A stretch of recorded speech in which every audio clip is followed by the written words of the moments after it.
சிவனுக்குத்தான் நீலகண்டன் என்று பெயர். அமிர்தத்திற்காக தேவர்களும் அசுரர்களும் மந்திர மலையை அச்சாகவும் வாசுகி என்ற பாம்பை கயிறாக கொண்டு கடைந்த பொழுது ஆலகால விஷம்தான் முதலில் வந்தது. யாவரும் பயந்தனர்.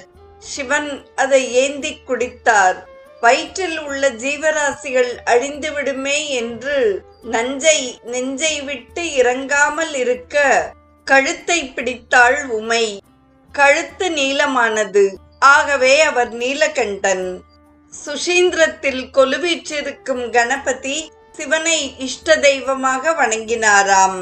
பார்வதி பிடித்து வைத்த கணபதி தலையை வெட்டினவரும் யானை முகம் ஒட்டி உயிர் கொடுத்தவரும் நீலகண்ட சிவனாயிற்றே. எனவே இந்த கணபதிக்கு நீலகண்ட கணபதி என பெயர் வந்தது. இத்தலத்தில் ஒரு தூணில் தனக்கு உரு கொடுத்ததால் நினைவாக கணேஸ்வரி, விக்னேஸ்வரி என்று பெண் உருவத்தில் புடவை கட்டி விளங்குகிறார் கணபதி. இது ஒரு அதிசயமான தரிசனம். வேலுடன் கூடிய கந்தன் சிவசக்தி உருவம் என்றால் கணபதியும் சிவசக்தி உருவமே.